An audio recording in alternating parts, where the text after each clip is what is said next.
Bom dia, gente! Nós somos o grupo 3 e vamos falar um pouco sobre a psicologia da saúde e hospitalar.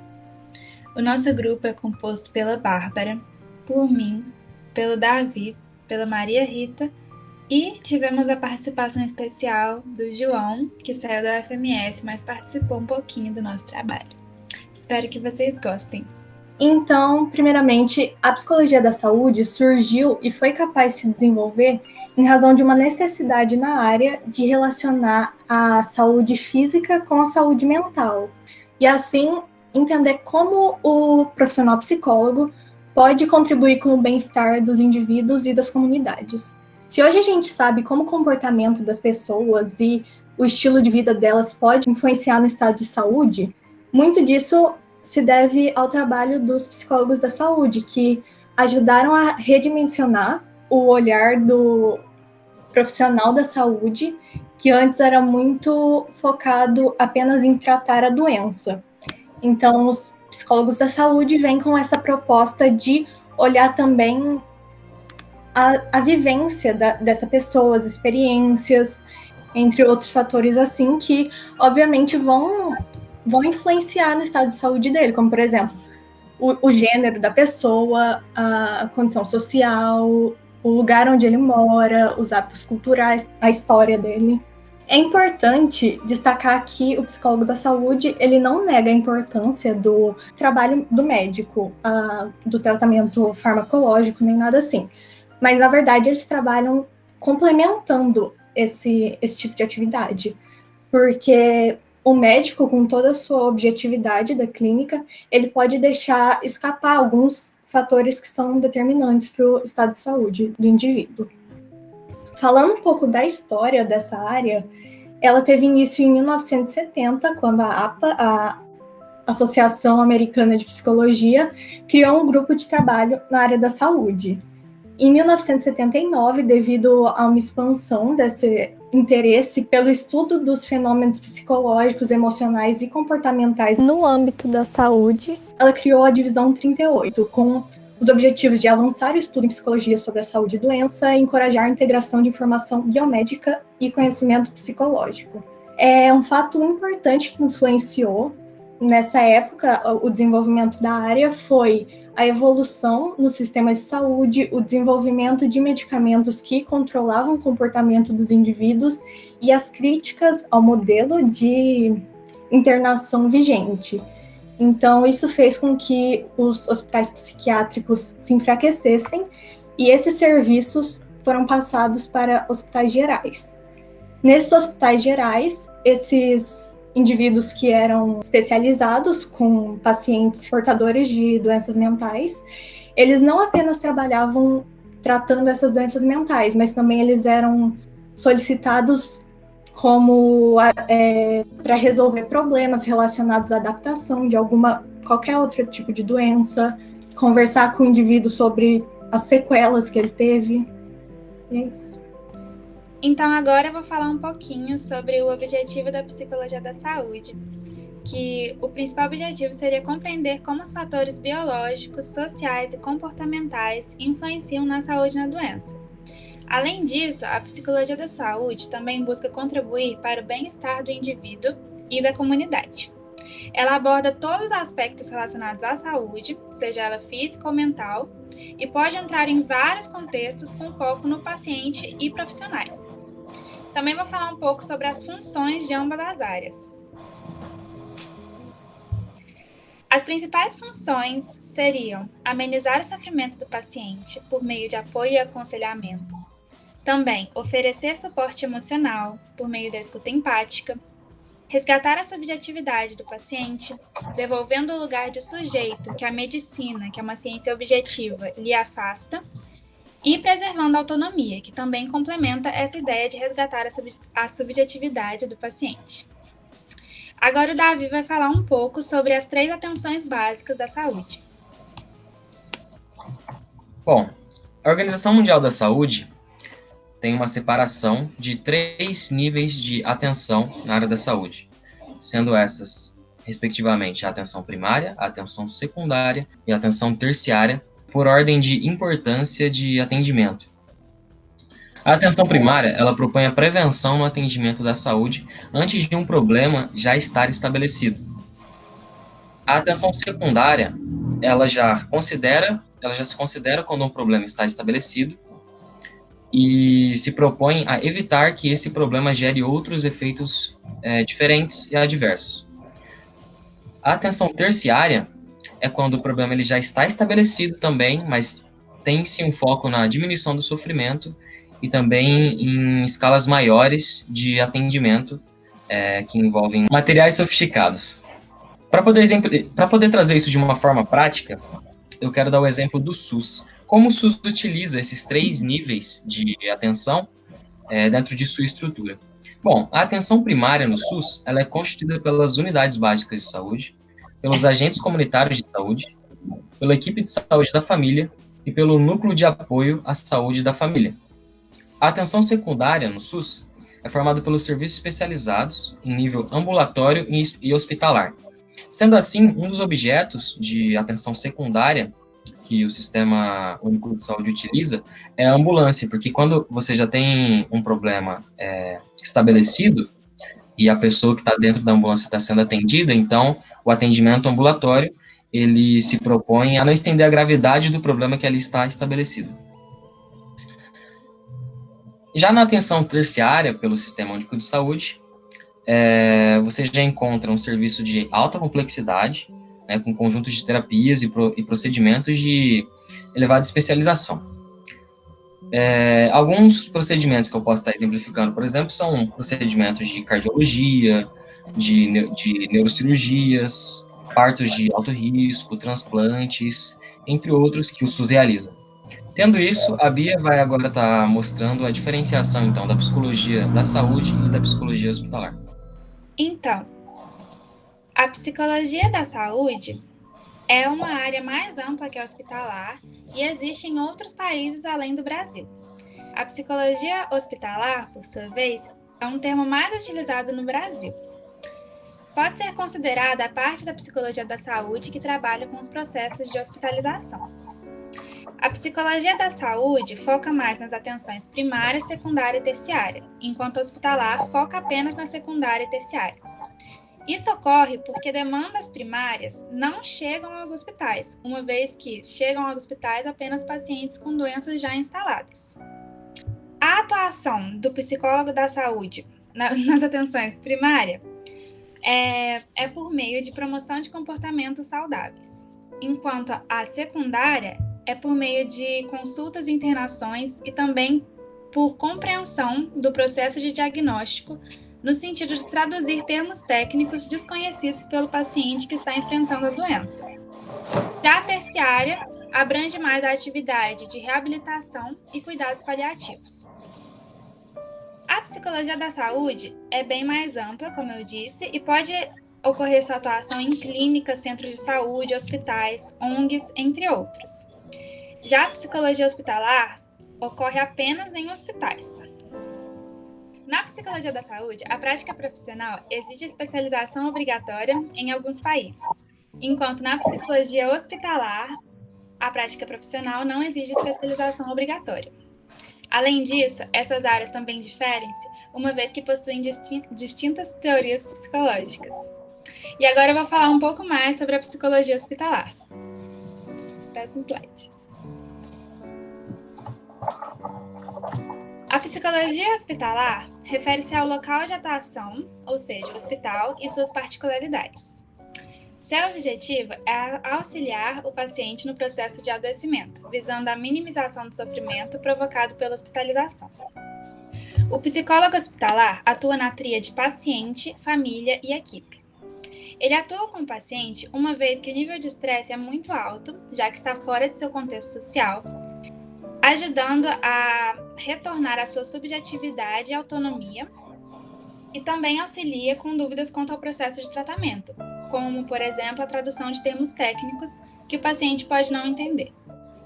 Com a família, o psicólogo hospitalar também atua, já que há muita tensão envolvida por conta de medos e anseios quanto à condição do familiar hospitalizado, além de outras demandas.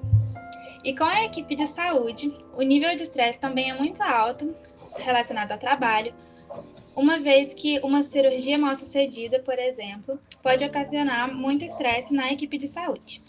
Então, o psicólogo hospitalar trabalha de forma interdisciplinar com essa tríade, paciente, familiares e equipe de saúde. As áreas de atuação desse psicólogo pode ser em atendimentos no ambulatório, unidade de terapia intensiva, pronto atendimento, enfermarias, psicomotricidade, avaliação diagnóstica, psicodiagnóstica, consultoria e interconsultoria, e entre muitos outros. Além dos setores de urgência e emergência. Na urgência, é interessante mencionar que há pessoas com sintomas de ansiedade que vão à emergência e parecem sintomas físicos, mas depois de uma primeira avaliação do psicólogo hospitalar, identifica-se que há um componente psicogênico, e isso torna importante a atuação do psicólogo hospitalar, uma vez que há uma melhor adesão do tratamento indicado, possibilitando um serviço de maior qualidade e uma melhora mais eficaz do paciente. Também é importante a atuação desse psicólogo hospitalar na emergência com pessoas que chegam muito entristecidas, chorando muito, que apresentam um comportamento suicida, com questões difusas e inespecíficas, e o psicólogo hospitalar pode ajudar bastante nessa área. Além do que, uma intoxicação, por exemplo, de um suicídio mal sucedido, também pode ser uma forma do psicólogo hospitalar atuar contra o suicídio. Agora eu vou falar um pouco sobre o sigilo na psicologia hospitalar. É importante ressaltar que o sigilo é redimensionado na psicologia hospitalar, uma vez que é possível atender uma necessidade numa fila de espera de uma emergência, num centro cirúrgico, num quarto, nos mais diversos lugares.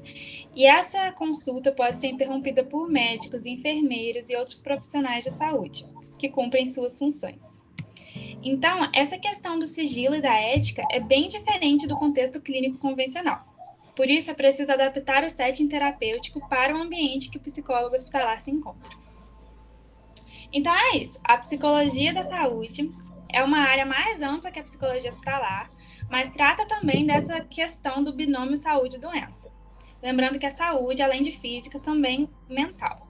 As duas objetivam o aumento da qualidade de vida do paciente e da sociedade como um todo. Agora a gente vai falar um pouco sobre a notícia. Belezinha. Só passar a moto.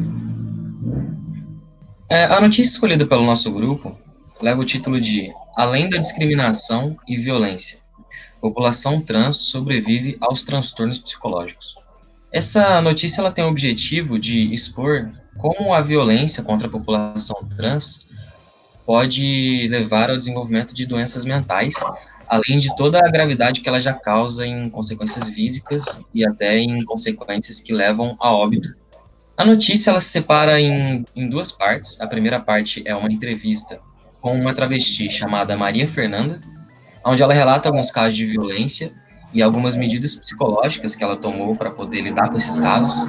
Enquanto já na segunda metade da notícia, você tem uma entrevista com um coordenador do grupo de Ação e Pesquisa em Diversidade Sexual e de Gênero, do Laboratório de Ensino e Pesquisa em Psicologia da Saúde, da Faculdade de Filosofia, Ciências e Letras de Ribeirão Preto, da USP. Tendo apresentado, então, qual é o escopo da notícia, eu vou estar passando para a Maria para poder relacionar ela com a nossa temática. Gente, agora que eu percebi que meu microfone ficou aberto o tempo todo, vocês ficaram ouvindo som de cadeira? Sim. Como a notícia se relaciona com a atuação em psicologia da saúde e em psicologia hospitalar? É possível a gente fazer dois links dessa confluência dos dois. A primeira, que é inclusive o motivo pelo qual a gente escolheu essa notícia, é que a notícia, esse texto, ele cita uma possível atuação em psicologia da saúde, que é a atuação acadêmica. Na segunda entrevista que tem, a notícia ela é feita por duas entrevistas, certo? A segunda entrevista, ela é feita com o coordenador de um grupo de ação em pesquisa em diversidade sexual e de gênero, o Vidiverso. Esse grupo, ele faz parte do Laboratório de Ensino e Pesquisa em Psicologia da Saúde, o LEPS, que é um laboratório da USP. O LESP, ele se interessa por diferentes temas possíveis em saúde, como a psicologia da saúde, a diversidade sexual e de gênero, narrativas de sofrimento relacionadas a doenças crônicas não transmissíveis, transplantes, novas configurações familiares, adoção, entre outros. Eles têm um extenso número de pesquisas que eles publicaram e elas realmente são por temáticas muito diversas. Mas o que relaciona todas elas, o que tem em comum entre todas elas, é que todas elas elas partem de uma certa reflexão sobre saúde. E essa reflexão crítica sobre saúde é também o que vai se conectar de novo com o tema da notícia. Quando a gente fala sobre saúde na literatura acadêmica, ela costuma a ser feita a partir do binômio saúde-doença. É só dar uma olhada, por exemplo, de novo nos temas que o LEP se interessa. Por exemplo, uma hora ele está falando de psicologia da saúde e logo depois ele está falando de transplantes, depois de adoção, depois de doenças crônicas não transmissíveis. Ou então, por exemplo, medicina. Medicina é um bom exemplo também. O diagnóstico, ele é o quê? O diagnóstico é sempre relacionado com o quê? Com doença. Ao mesmo tempo que quando você vai estudar anatomia, você está estudando um corpo tido como saudável. Então, assim, são esses dois, a saúde e a doença, eles estão sempre sendo pensados juntos. E a forma como essa relação dos dois vai se dar vai depender de onde você está falando. Como assim, de onde? Ao longo da história, ao longo de toda a história do entendimento em saúde da humanidade, existem diferentes modelos predominantes em algumas épocas, em alguns lugares, que vão ditar como as pessoas percebem a relação entre a saúde e a doença. No século passado, por exemplo, existiram alguns modelos predominantes sobre essa visão, como o modelo biomédico, o modelo interindividual, o modelo psicossocial, o modelo construtivista. Eu vou dar uma breve descrição sobre cada um deles para mostrar como que realmente essa percepção de saúde e doença, ela varia muito de onde você está falando. O biomédico, por exemplo, ele é um modelo que a gente vai acabar revendo ele ao longo do curso, porque a psicologia ela mantém uma postura bem crítica quanto a ele. Geralmente, estudos antimanicomiais, eles são feitos criticando o modelo biomédico, porque essa noção do médico como o especialista detentor de todo o saber sobre saúde, enquanto o paciente é aquele sujeito que não é um sujeito passivo, que não sabe sobre o próprio corpo, sobre as próprias doenças.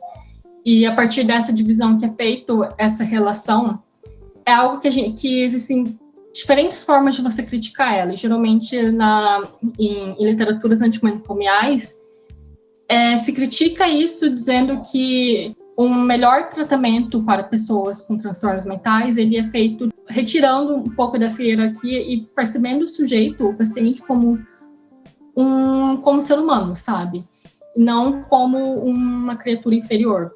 E também não vendo o psicólogo, o terapeuta, o médico como todo o Deus detentor da sabedoria sobre isso, sabe? Se você vê os dois como humanos e tem uma relação mais horizontal, você consegue ter um tratamento mais humanizado e mais efetivo. Essa, por exemplo, é uma das críticas do modelo biomédico. O modelo interindividual, ele é outro que ele era muito forte, eu não sei se ele ainda é, mas ele provavelmente ainda é, na psicanálise tradicional, aquela psicanálise tradicional bem freudiana. Por exemplo, você tem o psicanalista Franz Alexander, que a tese central dele é que conflitos inconscientes não resolvidos entre os desejos e as forças antagonísticas do ego e do superego geravam tensões emocionais que o resultado desse atrito podiam resultar em disfunções ou então em mudanças fisiológicas. Essa é uma visão bem próxima também de teoria de personalidade e é possível você encontrar facilmente outras teorias que se enquadram dentro desse modelo. O modelo psicossocial, ele sai um pouco dessa visão limitada do sujeito, tipo, parado no tempo e dissociado do meio dele. O psicossocial, ele já vai entender que a doença, ela não é exclusivamente individual, ela também surge por conta do social, e ela também está relacionada com a história de vida do sujeito. Então, é feito alguns nexos causais entre a história de vida e o adoecer, e você, a partir da história de vida do paciente, você passa a tentar encontrar comportamentos que podem ser insalubres e sustentam alguma doença naquele sujeito. Aí, o principal modelo que é utilizado nas discussões da psicologia da saúde, pelo menos aqui no Brasil, é o modelo construtivista, que está muito ao lado, muito próximo do modelo biopsicossocial. E a partir desse modelo, do modelo biopsicossocial e o modelo construtivista, você pode perceber que a doença, ela é um fenômeno biopsicossocial historicamente construído e, como tal, é, sobretudo, um indicador da ideologia vigente sobre o adoecer e os doentes em uma determinada sociedade. Essa visão, ela é muito frutífera para você conseguir criticar as próprias instituições de saúde. Você consegue criticar toda a nossa profissão da psicologia, profissão da medicina, todas as profissões de saúde e as instituições a partir disso, e é isso que vai embasar também essa segunda conexão entre notícia e essa área de atuação. Voltando um pouco sobre saúde, é um modelo que orienta as nossas políticas públicas no SUS, os estudos mais recentes em saúde e as políticas da OMS e tudo mais, é a Carta de Ottawa, feita em 1986, e ela está dentro também desse modelo. Ela vai entender que não tem como você parar e dar uma definição fixa sobre saúde, porque a saúde ela vai sempre depender de muitos fatores. O que você pode fazer nas suas políticas públicas é promover a saúde, e promover saúde através do fornecimento de paz, habitação, educação, alimentação, renda, sistemas saudáveis, recursos sustentáveis, justiça social e equidade. Então, só por todos esses elementos você consegue perceber que a visão que se tem de saúde é de um sistema muito complexo. Aí, próximo slide. Aí, o Canguilhem, a gente vai também ouvir falar dele ao longo do curso, porque ele também é muito importante. Ele escreveu um livro, O Normal e o Patológico, e lembra quando, em Introdução à Psicologia, quando a gente vê a história de várias abordagens de psicologia, e a Ana Carla até mostra que tem a psicologia positiva, que ela critica que, olha, por que tem tantas abordagens que ela parte do patológico, ela parte de indivíduos tidos como doentes, para construir as suas teorias de personalidade? O Canguilhem, ele também, apesar de ele não ser um psicólogo positivo, ele também parte de uma reflexão mais ou menos assim, ele começa a pensar, afinal, o que é o normal, e aquilo que desvia do normal se torna patológico. E daí eu escolhi esse trechinho aí, que ele comenta um pouco justamente sobre isso, do porquê que a noção, afinal, do que realmente vai ser saudável para o indivíduo depende muito do indivíduo e do meio onde ele está. Resumindo, falou muita coisa, me perdi já. Como que a notícia vai se relacionar com o tema que vocês estavam apresentando antes? Em 2 pontos. O primeiro, que ele está mostrando uma possível atuação em psicologia da saúde, que é a atuação acadêmica. A segunda é a reflexão em saúde. A reflexão em saúde é o que conecta todos aqueles temas aquelas temáticas super distantes entre si do LEPS. E também também o que conecta as propostas mobilizadoras feitas pensando na saúde da população trans e travesti. Esqueci de falar uma coisa. Beleza, entendemos qual que é o modelo atual predominante para esses estudos críticos de saúde e doença, certo? A doença como um fenômeno psicossocial, que quando você olha a doença, você consegue ter uma noção de qual é a ideologia vigente, qual é o normal que está vigente numa certa sociedade, né? E aí que vai se conectar de novo com a notícia, porque toda a população LGBTQ, ela sempre foi pensada como pessoas desviantes do normal. Então, elas eram colocadas dentro de caixinhas patológicas, entendidas como doenças. Então, a homossexualidade, até os anos 90, ela era considerada um transtorno pela OMS. E até 2019, 2 anos atrás, o CID oficialmente entendia transexualidade como um transtorno. E o nosso CFM, o nosso Conselho Federal de Medicina, ele ainda mantém essa visão de que a transgeneridade ela é patológica. Ele entende o indivíduo transgênero como um portador de desvio psicológico permanente na identidade sexual. Mas o nosso Conselho Federal de Psicologia, ele não entende assim. Ele, antes da própria OMS, ele já tinha se manifestado contra a transfobia presente nas instituições de saúde. E a gente tem uma resolução do CFP desde 2018 que orienta que transexualidades e transvestilidades não são patologias. A transfobia precisa ser enfrentada e identidades de gênero são autodeclaratórias. Aí você pode parar e pensar, mas, poxa, como que a gente conseguiu antecipar a própria OMS? Uma parte disso a gente pode atribuir justamente a nossas visões críticas em relação à saúde e às nossas instituições de saúde. A partir desses estudos acadêmicos e dessas discussões, a gente consegue prever e ver quando que essas instituições, no lugar de elas estarem promovendo saúde, elas estão ajudando na manutenção de discursos normativos e que acaba por serem violentos contra minorias sociais. Tá, beleza.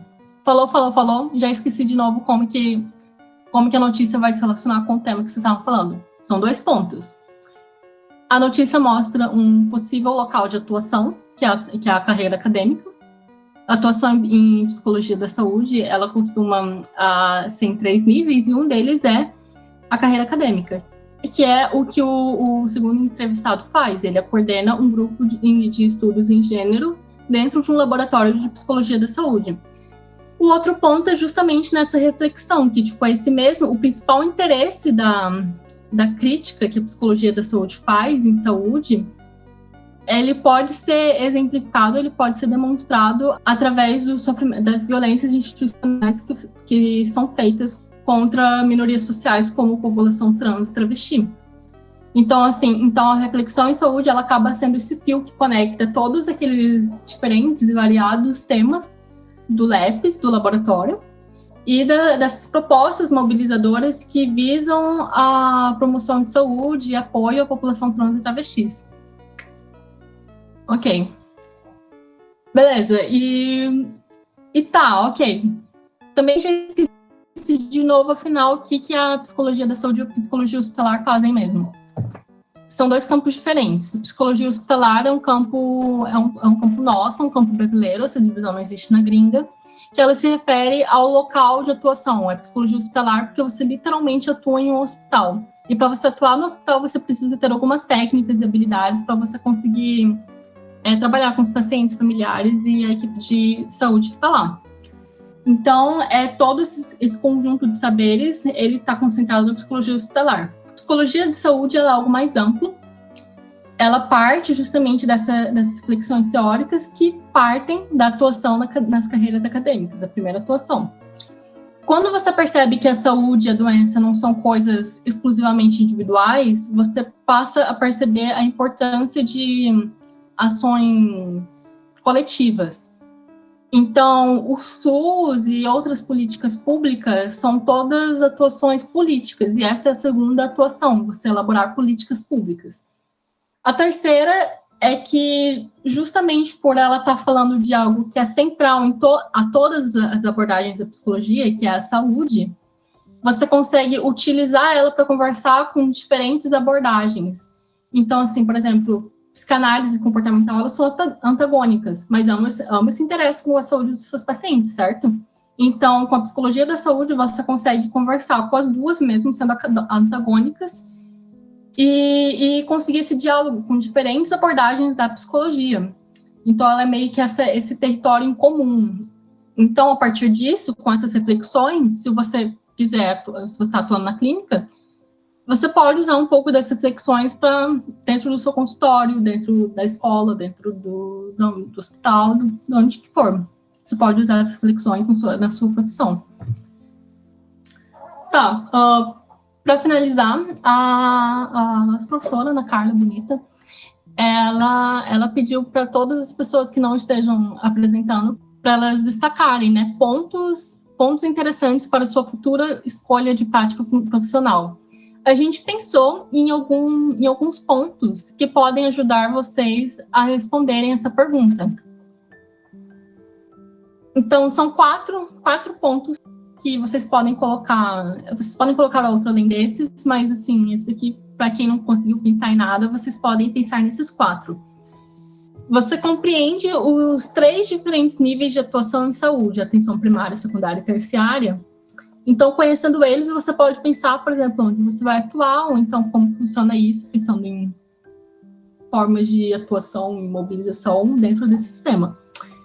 Né? É uma classificação fundamental para a psicologia, e isso com certeza vai auxiliar vocês na escolha profissional. Você consegue elaborar uma visão integral do indivíduo. Você percebe que a saúde e a doença, ela não é algo exclusivamente individual. Você começa a pensar sobre a história dele, sobre o meio dele, sobre os fatores biológicos, sobre diferentes tipos de fatores que vão influenciar na hora de você pensar no seu paciente ou no seu grupo de pacientes. 3. É uma base comum para você conseguir entender diferentes áreas da psicologia, diferentes abordagens. Eu já dei o exemplo da psicanálise de comportamental, mas isso é válido, porque são 2 abordagens antagônicas, mas você pode usar a psicologia da saúde como um inglês para compreender diferentes abordagens. 4, a psicologia da saúde, ela vai te dar os aparelhos e a linguagem crítica para você conseguir ter posicionamentos e refletir sobre posicionamentos institucionais, oficiais da psicologia.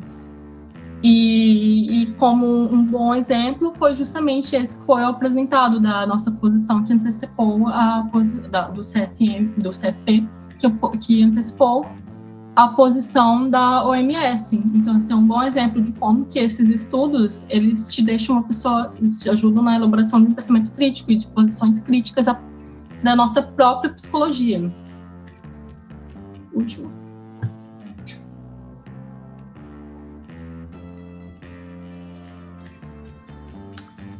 Queria dizer que foi super gostoso fazer esse trabalho com todo mundo, porque obrigada, gente. Não só a gente não se odiou, como muito pelo contrário, agora a gente se ama, eu adoro todas as pessoas desse grupo e eu vou proteger todos, colocar no potinho, morram de inveja. Vou agradecer aqui.